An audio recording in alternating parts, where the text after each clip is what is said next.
me, to be a better team player, I also have to know how to play solo. I have to know how to do it myself. I've acted, I've directed, I've done most of the jobs in film. I don't run out to do them every time I join a film, because I know there's directors taking care of that, but I know what they're going through, and I know how I can support them because I've tried it. And I guarantee if you want to be a good director, you definitely should become an actor. Yeah. Right? Because you have to know what they're suffering when you have them out there in front of the camera. So anyway, and anything in your life that you can learn is going to help, period.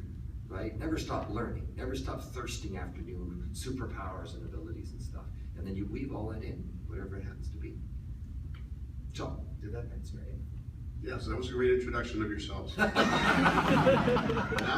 real first name is Robert, so you know. Is it really? It really is, yeah. My mom and my dad had their first fight when I was born. Probably not, but mom wanted a wee Robbie in the family. My dad said no, his name is Iain. I was the compromise, so my full name is Robert Iain McCaig. She got Robert first, but no, they're calling me Iain. They put the extra I in Iain to make it more difficult. That's how I came to be. Damn spell check. Spell check. Okay, great. Okay, so let's go back to what the original question was. Before I derailed everything and said, oh wait, who are you? What's an IP? I mean, there's a lot of definitions. There's a legal definition of what IP is. It's about defining what an intellectual property is. But beyond the legal definition, what do you guys see as, what do you define as an IP? Because I see it as such a broader range than what just the legal definition is.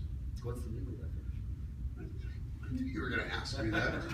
The legal definition is it's a unique ownable property that can be quantified. Okay. Yes.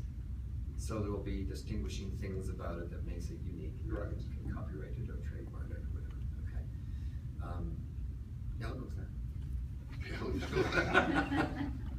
Well, it sounds pretty good. It's when you make something, when you draw a line on a piece of paper or draw a face on a piece of paper, you've created simultaneously at least 3 different things, right? You've created the idea of that line. That's the IP. You've created the line itself on the piece of paper. That's the physical artwork. And you created the marketing and licensing of that line. In other words, I can make Happy Meals out of it. I can make costumes and toys and a game and whatever I want. That's licensing and marketing, okay?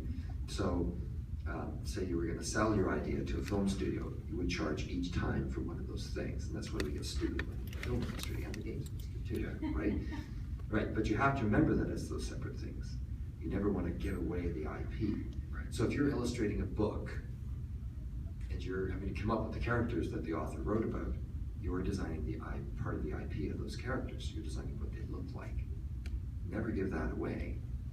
You know, if they suddenly turn that book into a film and then they use those characters the way you drew them in the film, they have to pay you because that's your IP. At least the visual part of it, anyway. So, read your contract. Read your contract. Yes, yes, because they will try and take it away from you. The more savvy studios are getting these days, the more it slips in there. We will now own this in this universe and all universes yet to be discovered in this medium and all mediums, known or unknown. Yeah. And even when you're shopping your IP around, there's someone's like, oh, I'd love to publish your comic. And you read that fine print and it says, and we get X percentage if this makes it to a screenplay or an option. That's right. Or even scarier, ones that sneak in a little bit fine print that sort of says, if we publish this, we own this. Yes. Yeah, I've seen ones that say, if we read this, we own this. Oh, geez. That was when I was working on Lucasfilm. It's on Star Wars, right? And out came the announcement. Anybody want to pitch a Star Wars idea? Everybody was there. Small print said, if you pitch it, we own it. Wow. That sounds so legal. What's legal? Legal is what they get you to sign. Yeah, that's true. That's true. Your signature is only illegal if you don't agree to it. That's right. Yeah, absolutely. So be careful. That thing about contracts is so important, and it starts with, and none of us do this, but it's important. You and you get together because you have an awesome idea. You're a writer, you're an artist, you're gonna make this project together. The first thing you do is write a little agreement between the two of you that says, I'm gonna do this, you're gonna do that. If you don't, this is what we're gonna do, right? And this is the state that we're gonna argue it out in if we can't agree. and a few other clauses like that that just make it easy for when you're not friends. And you are going to argue about the IP, or worse, publisher comes in and goes, I love the art, hate the story. How can I have that? Right. Then you know how to separate it out too without hating each other for the rest of your lives. So contract, even with the two of you. Yeah, yeah. And that's actually what we did, because we were thinking about it up front. It's like, well, because we're thinking big, right? Who doesn't think big? And it's like, okay, we want to go, let's go 50-50 on this. I'm good with that, you're good with that. And we'll write it down, we had it all settled out, and it's like, this is it. So, you know, all these avenues will be there for us. And we got it 50-50, and it's all there, so. Perfect. And notice he actually sat down and worked out the profit sharing. And that's important too, because how horrible is it to be there with your, Butch Cassidy and Sundance Kid, and you make it all the way to Bolivia, and you're just about to live happily ever after, and you argue over who got the bigger share. That's so stupid. Right? So you don't want that to happen to your baby when you spend all that time making it. Figure it out first. Good stuff. Thanks, That guys. wasn't the right answer to the question. No, but it was good. I don't care. If I have a list, I can scratch stuff off and go, that was stupid. Just get rid of it. I think you answered half of this list already. When you have an idea, how do you start out? What is that starting process for you, and how do you start to weave the idea of creating IP? I'll let you start on that. Okay, for me, when I think about an IP, I think about long term. And so I begin to edit out things I don't like. I don't like drawing cars, I don't like drawing buildings, I love drawing jungles. Okay, we're in a direction. So all of a sudden, I just, like, these are the things that I could do for the rest of my life. And that's, because that's the dedication you need for your stories. And so I had drawings and things, and when my buddy and I were talking about this, he's like, well, let's look through your sketchbook, and we were looking at things, and I'm like, man, that was fun. He goes, that's cool, I like that. And so he started thinking about, I like these characters, we could do stuff, and his brain started going. And I'm like, I love these characters and the worlds that we can create around them. So together it was just like, there it is. We both found things that we know we're gonna enjoy, that have avenues for all these different ideas that we'll have, that exclude all of the pain that we don't want to get trapped in. Because it's yours, right? Because it's yours, exactly. Yeah. So I'm not gonna do it for someone else, I'm doing it for myself. No. But a lot of people forget that because they think it has to be, and then they look at the successful thing they're hoping it'll be like, and then, oh, they had buildings. Right. So they bring the buildings in. Right. Oh, they had hot women. And that might not be even what you want to go near, right? Because you don't believe in that kind of stereotype, but they had it, so you want to do the buttons at the top. Right. Yeah. Right. And I've had that. I designed the James Bond women for 3 James Bond games, and I do not believe in stereotypes for women at all. But they didn't get approved unless I undid the top 3 buttons. Right. Which is why you want to create your own IP, Yeah.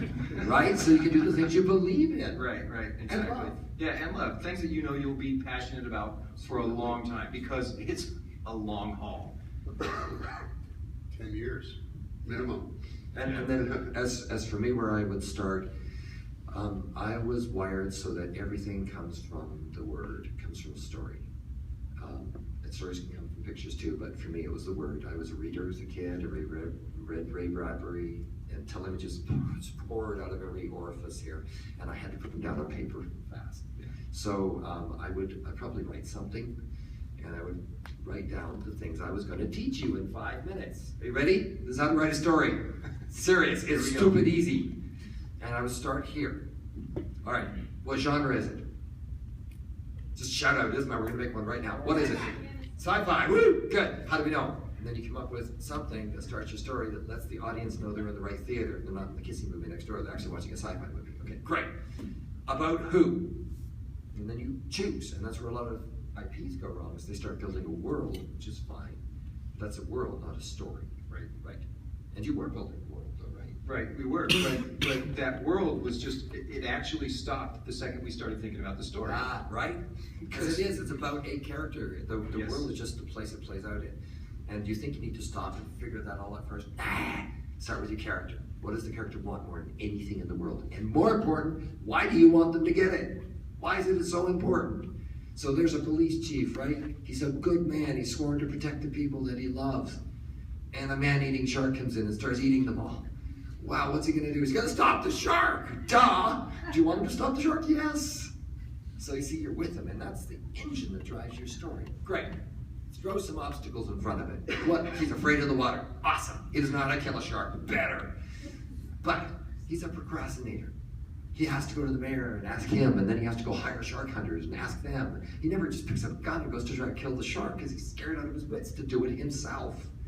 That's his biggest obstacle. Good. Now we got some good ones in front. The last thing you need, last thing I would need to start my IP is, what's his stupid plan to do it anyway? Right? And the stupid plan is like putting your hero in a rubber band and pulling it back and aiming it at that giant wall and trying to get it up high enough. And the stupid plan in Jaws was, I know, I'll go along with my shark hunters, make sure they're okay. I won't have to get wet, right? I'll just be in the boat. They'll kill the shark, but it's gonna work, right? No. No, it's not, but you love them all so much, you hope it's gonna work. And that's all we need to start a story is that's when the rubber band lets go and he goes flying towards the wall and you wonder what's gonna happen next. That's all I need to start. Right. I don't even need to think about the rest of it. With that little thing, it makes me giggle, it makes me excited. I can start calling in colleagues, we can brainstorm. I can look through sketchbooks then and go, what's the worst thing he could face, and all this stuff. And then later on, there's one other secret trick, and that I will teach you later for small. Well, I'm done now. Kind of like you're just talking about, though, if you have steps in the story creation. Are there steps in IP creation? Yeah. What did you start with? Well, I mean, like I said, for me, it was making sure that I was drawing something that I enjoyed. And after that, when we actually said, let's do this, it became, what's the story? What's the character arc that we wanted to show? It was a book, right? Yeah, we were like, this is going to be, we want to have a full story that's there. I mean, we thought about all the other possibilities. Yeah, that'd make a great game, all these kind of things, but that wasn't. That's for later. Yeah. What was the question? No, so it's the process. So you chose the platform first. Right. You yes. said, I love a game, this, that, but this one is a book. Yes. So notice, process first. What is it? Okay. It was a comic book. So and you knew how long? We knew how long it was. 30 pages. See, then you set a limit on Yep. the process. Okay, that's the next step. And then after that, you chose the topic. Well, it was the story arc. What were the antagonists and all this kind of stuff, and where are we going to end up with? What's the goal? So, medium length story. Okay, what did you do after you had your story? We started brainstorming more about well, actually, I started storyboarding ideas for the comic pages. We were blocking out how the layout. Well, I'm glad I'm doing it right. You're doing it exactly right. Now I feel like if I answer it wrong, I'm going to be like, yeah. Keep going, man. After that, let's see what we did. After we got the pacing done, then we actually went back and concentrated on character designs so that we could have everybody be themselves throughout. Design. Okay. What's the next one? I don't know, man. Some of these you can mix up in different orders. Yeah, I mean, well, it all kind of happens, like I feel like working on the characters, I'm doing these things now versus, and he was actually out writing the story and working on stuff, and then we would collaborate back and so forth. you don't actually sit there and go, characters, tick. Right. No, not at all. I mean, sometimes even as you're going through that process, you discover things about the character that you didn't realize, and it's like, well, these character traits actually need to change a little bit, and you go back and tweak earlier plot lines and things and get it moving so that it's supporting the story better. So I think really it's about making choices. Yes. You go Editing. through, and if you got what's that? Editing. Yes, and if you go wrong, if you should have thought of something first, you'll know because it's not working. You stop and go back and figure out what you should have known. But really making a choice on the length and so on, and then editing your story down so it fits in there, right? You've got all your characters, and you've done it because I love to do that one, I love to do this one. You got now too many, but you've got them all. Then you edit down your characters. Can I combine these two to form one awesome, double awesome character, right?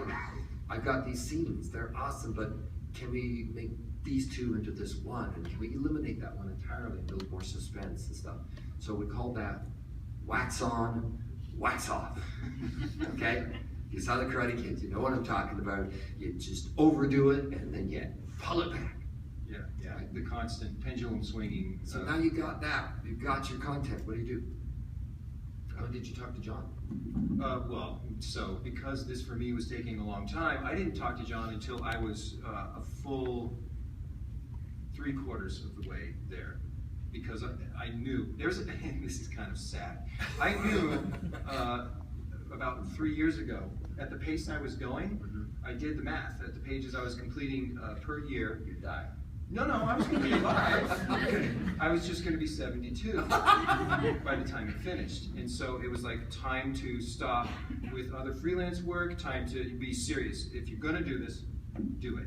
And so I blocked out my time as I did for freelance, and I just said, this is for the Tribes of Kai book. And we just, well, I have my day job, right? So this was, I kept the day job. So this was night and weekend work.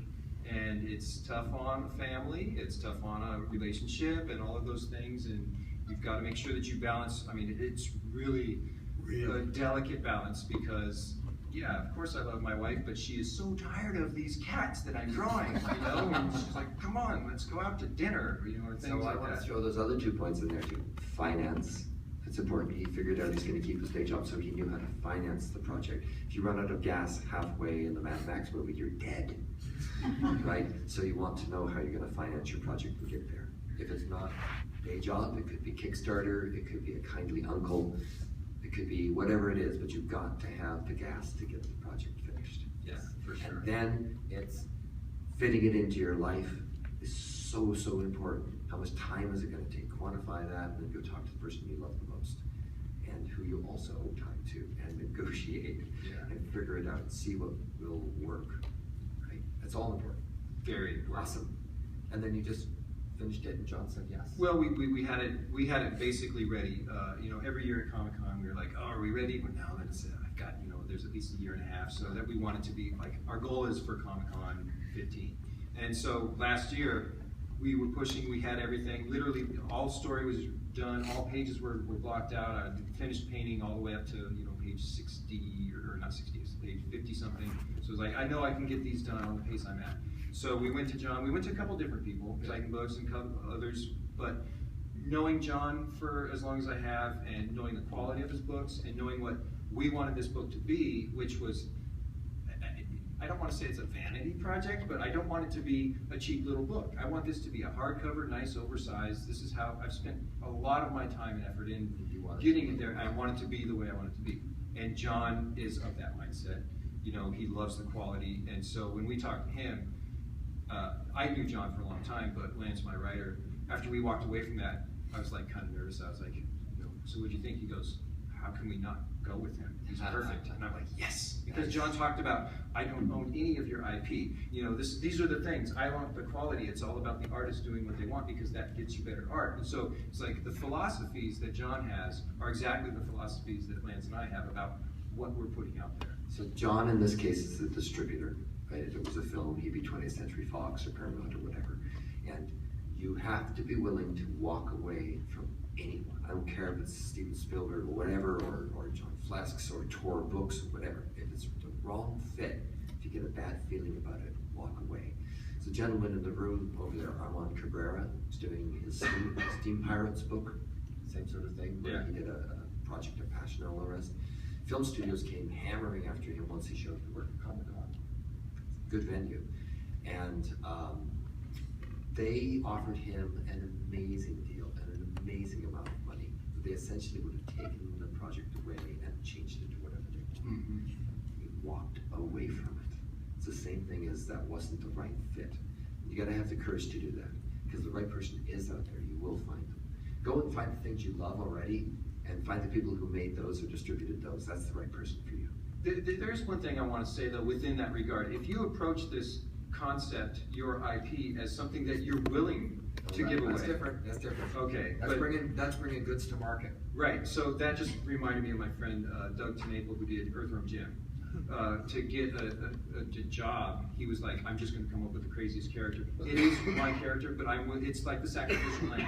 It'll put me on the map. And so I know a lot of people that go that way too, which is a good way to get your foot in the door. And not a bad exercise either. Yeah. That exercise of being able to let go. It reminds me of the thing at art school where you had to do a drawing. best drawing in the world, and then Crumple it up and throw it away. Yeah. Did that one. Right. Anyway, did that answer the question? That was awesome. Because I think that's all the way through. Once you get to distributor and you've made your content, then it's kind of out of your hands. They put it out according to a release schedule. Right. You advertise and promote it everywhere you possibly can. Yeah. You have your sequel along the way by accident almost, because so many good ideas you can't use in this one go in the top drawer for the next one. Yeah, yeah, we've got those, yeah. I do it. And just be prepared for when all the vultures circle down and want pieces. What? So you will be hounded by film companies and television companies and game companies and all this kind of stuff. And you will be offered sweet deals. I'm looking forward to that part. I mean, I'd like to see the offers. Yeah, from my standpoint, that was the last step of the process, which is the exploitation of the IP. Right. You know, and that comes up to the next item, which is you can either control it, the exploitation of your IP, or you can give it away.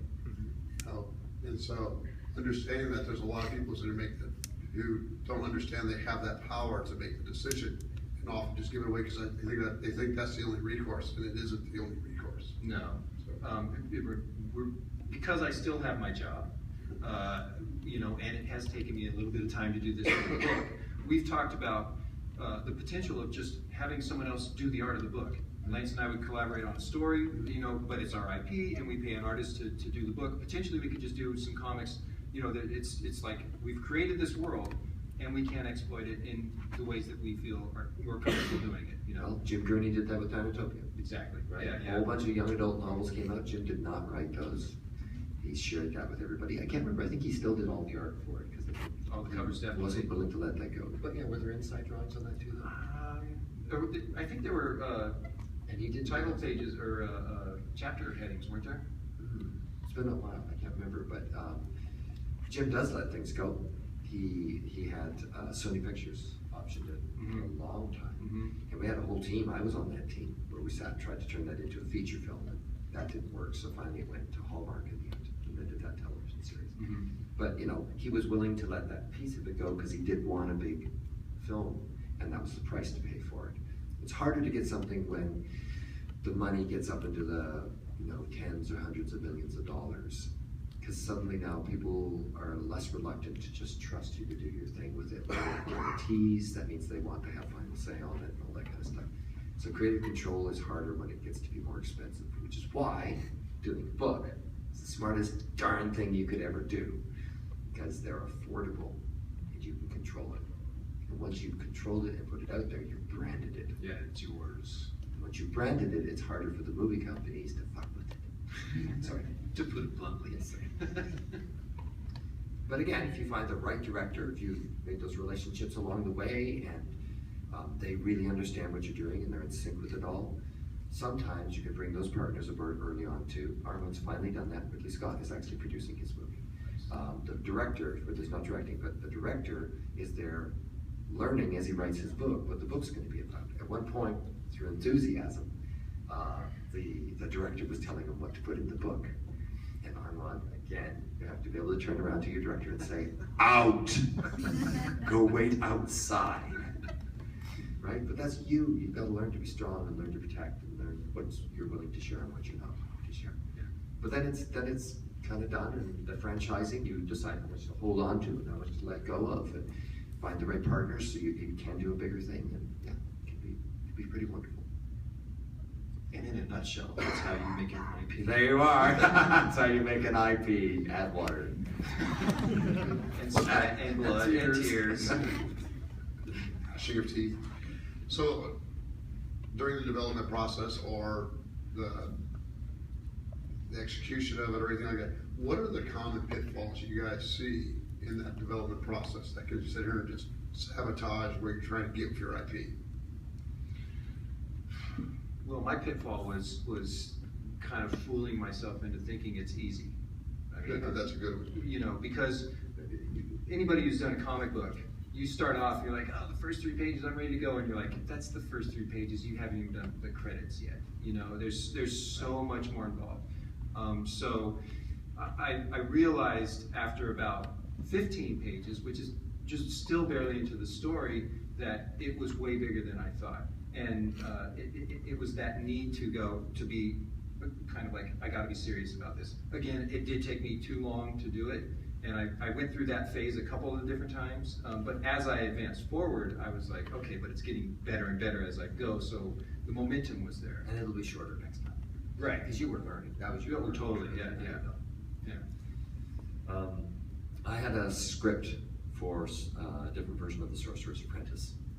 It was back to the stereotypes and things. I realized most fantasy tends to be about guys, at least it was back before Harry Potter and stuff. And I thought, okay, I'll take a classic tale like The Sorcerer's Apprentice, and I'll make it a sorceress. And I'll make the apprentice a little girl. And I've worked on that now for 20 years.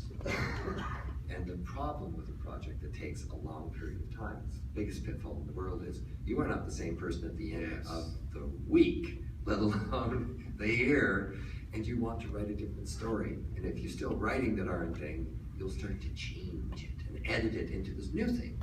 So I have now written 8 versions. Sorcerer's Apprentice is now called Book of Secrets.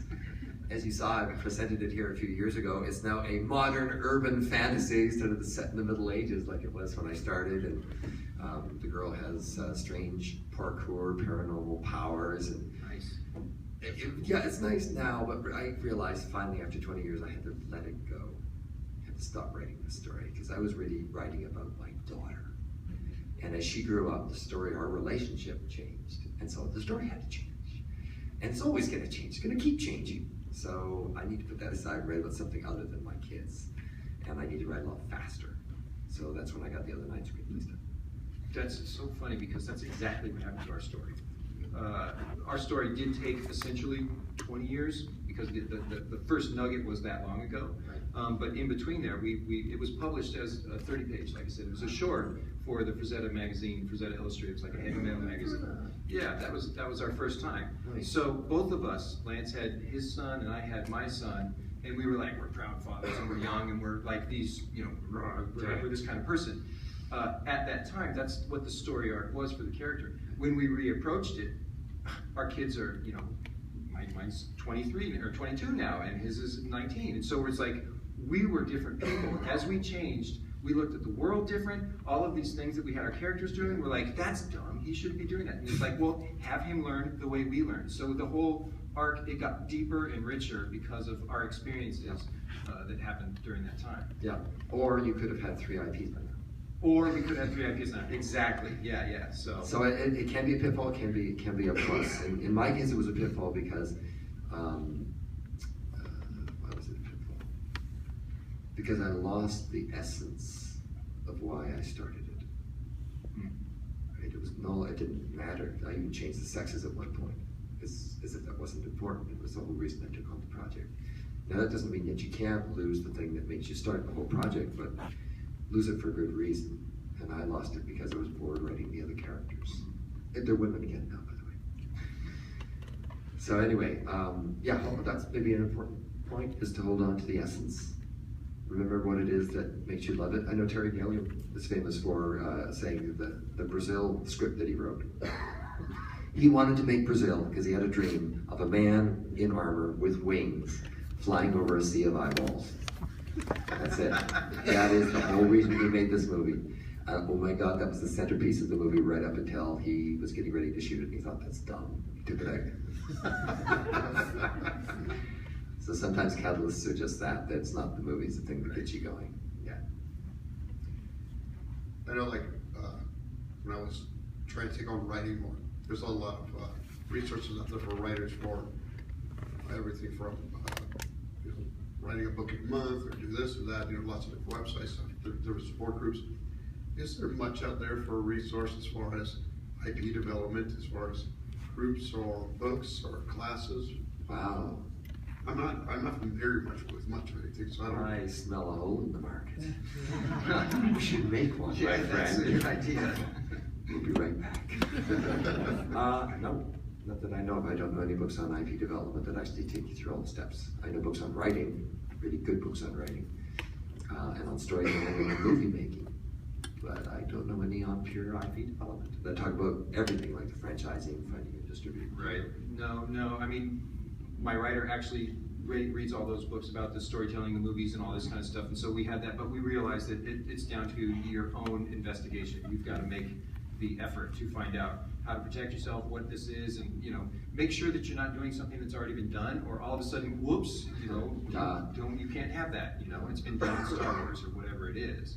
Well, and of course, by the time you finally get your project to market, suddenly a spate of movies will come out exactly like it. Yeah, exactly the same. And you run that risk. That's the other risk in taking a long time on a project. Yeah. In between starting Sorcerer's Apprentice and now, we had no fantasy movies, and then suddenly we have Lord of the Rings, Harry Potter, we have all this stuff.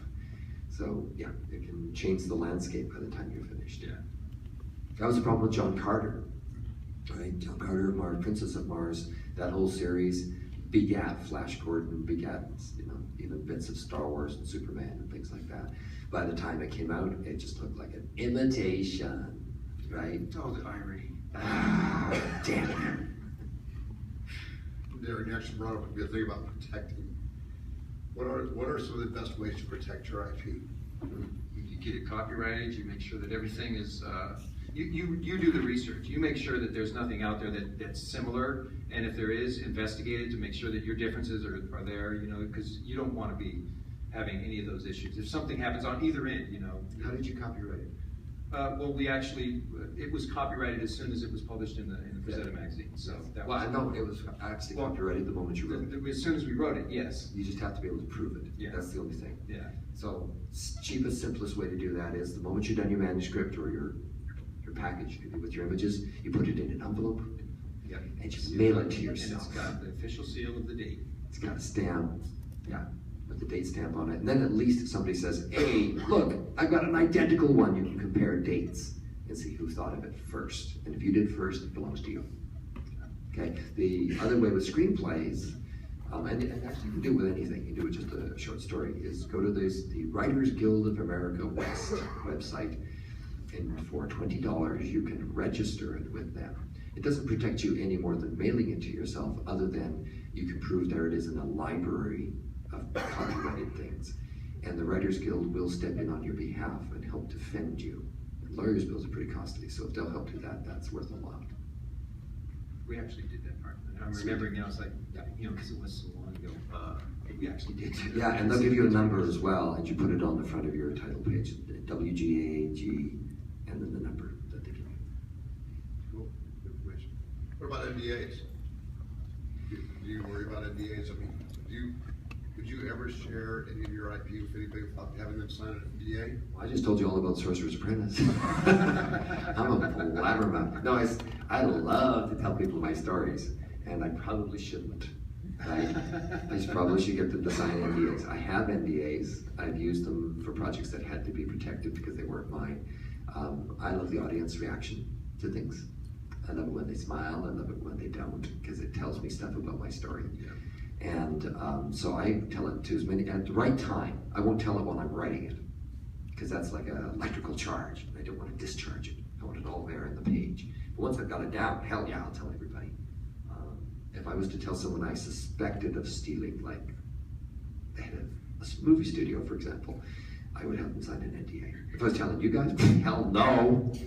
See me outside, I'll tell you the rest of the movie. Yeah, but they are good. If you wonder what an NDA is, you can email me.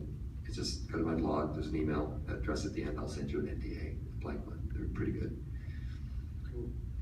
We've got a mic in the back of the room. Do we have any questions? If you've got questions, raise your hand. He's gonna be nice enough to hobble on over. Feel free to ask as many questions as you got. We got some time. Yeah, and you've all got IPs. You raised your hands. So, and we want you to get those out there. We want to see what those projects are. So ask now. If whatever we can do to help you, please, ask. If they're really good, we'll copy it down. Where's that microphone? Right there. Oh, yes. How do you become more savvy and more confident with creating a contract and understanding a contract and make all of those aspects?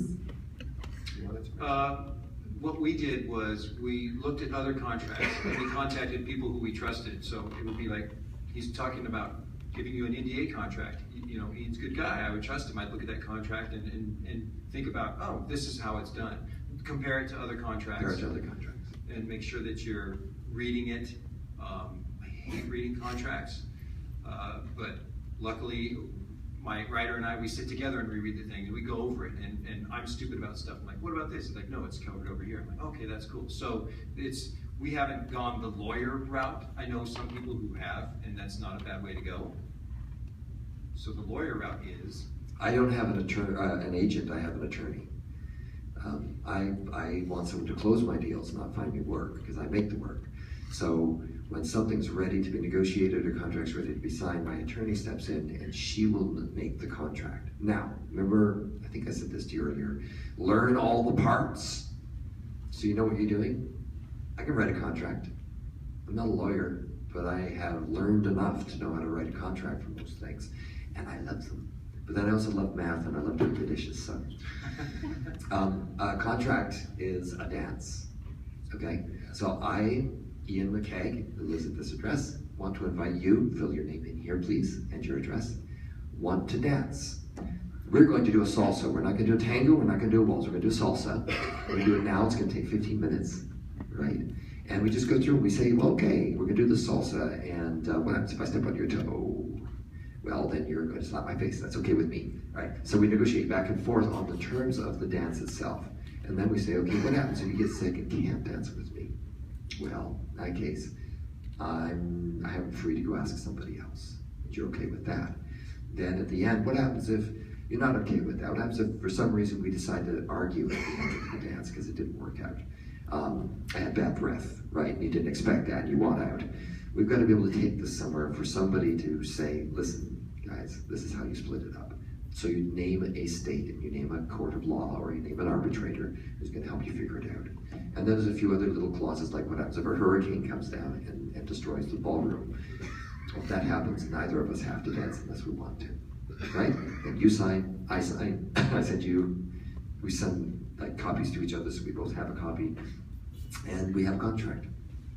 And you definitely don't want to be afraid of being aggressive and clear. I mean, if anything in the world needs to be aggressive and clear, it's a contract. And you know, if the lawyers, if you're doing a contract from somebody else and it comes in and it uses language you don't understand, call them on it. Ask them what it means, and then ask them to write it that way. Yeah. That bit where that means that they own the piece after you sign here. You know, it has to say that, right?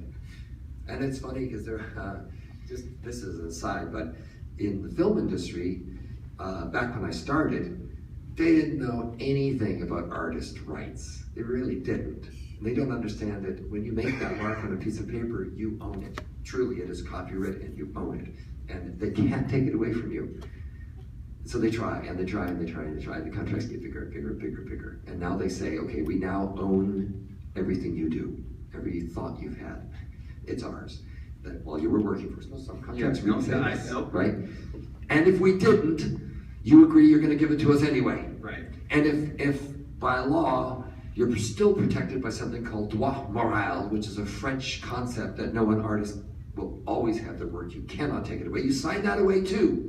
And just in case law is invented in the future that we don't know about now, you agree to give that away as well. That's what it says. It's stupid because they still can't have it. But yeah, so you gotta really watch the contracts, watch the language, and I encourage you to, if you do get an attorney, get them to explain something to you so you can learn and be empowered to know what's in there, right? Definitely. That's the thing with the attorney I have. She specializes in working with creators. So she spends a lot of time with me, not just saying, here, tell me what you want, I'll write the contract and I'll send it off. She sits down and spends a lot of time with me after she's written up, goes through the entire thing, explains every clause, every statement, every understatement. So that you can go, yes, that's my intent, yes, that's what I want, no, change that. Yeah. Not super important. You can do it. Any other questions?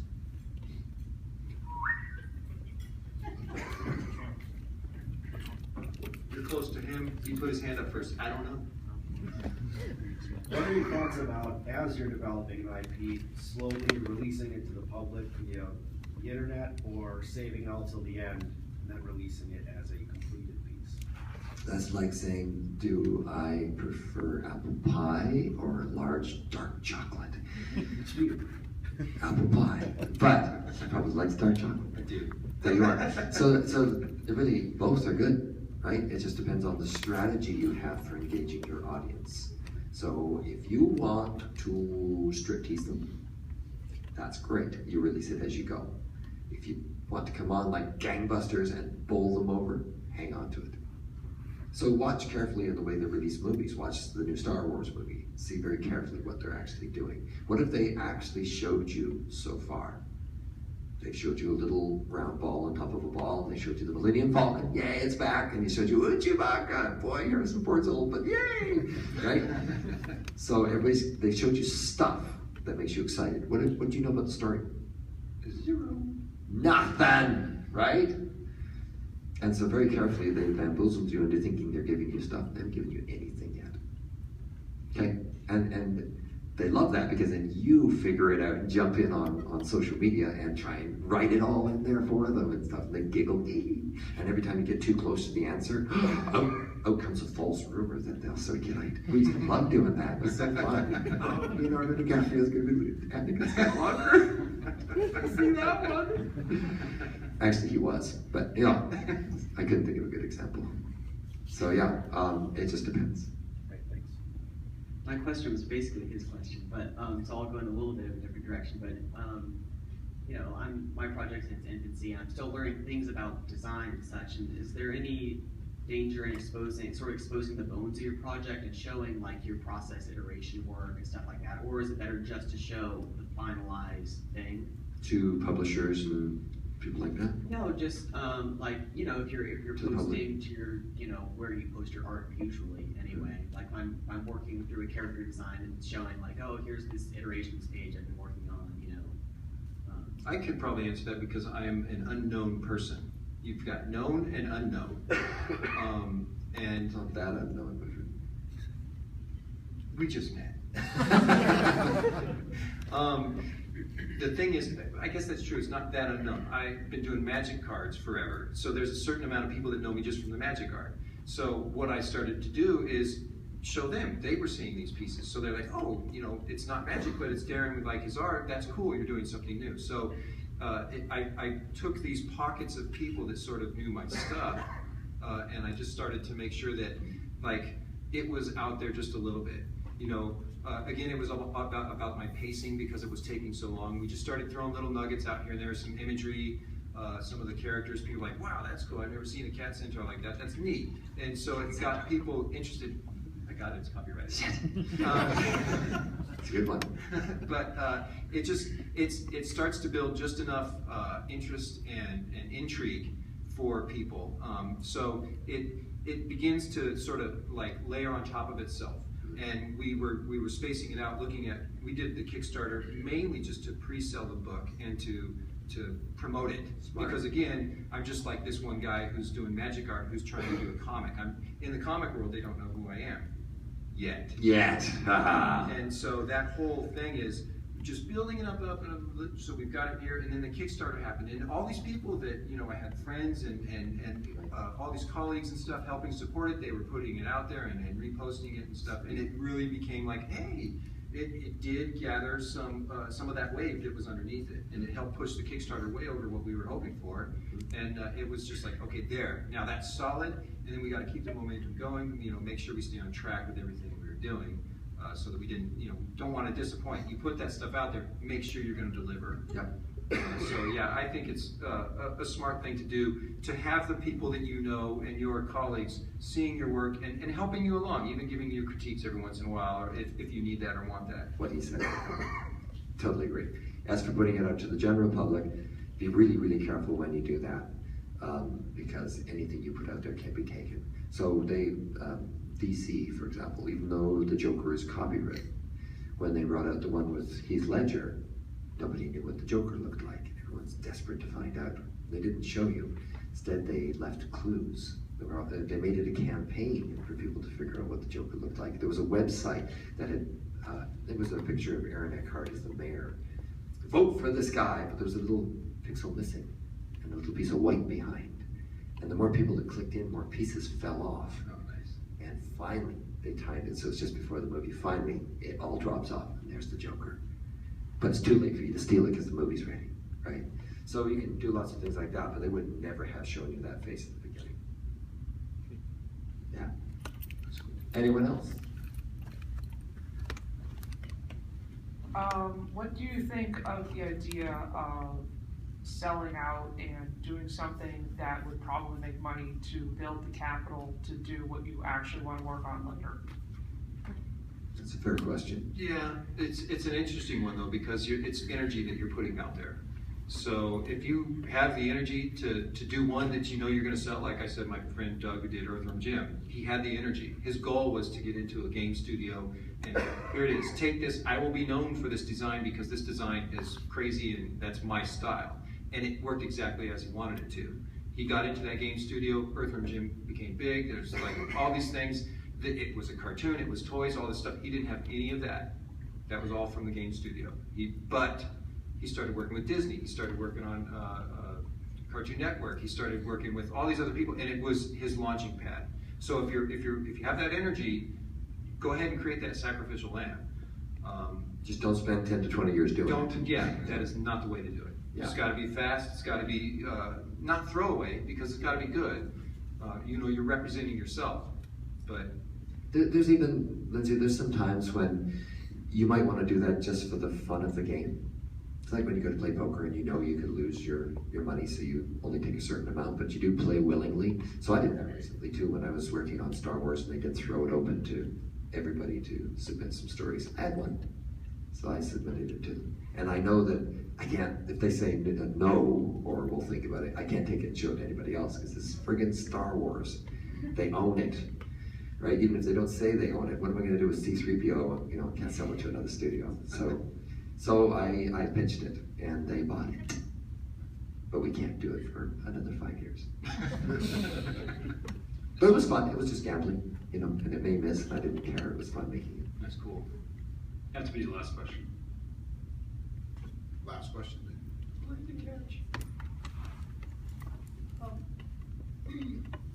In the process you described, like the story had gone, the short story had gone through all these different revisions and changes and so forth. Was there any process where you were sort of copywriting or Yeah, every step of the way every was single copyrighted. step?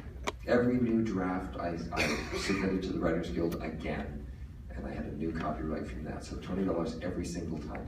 I didn't need to do that. I could just mail it to myself in that closed envelope. Okay. Thank you. Because a lot of times you get this impression that you have to wait for it to be completely ready, Oh, publishable no. to get that You copyright. can copyright an outline. Got it. Perfect. Thank you all.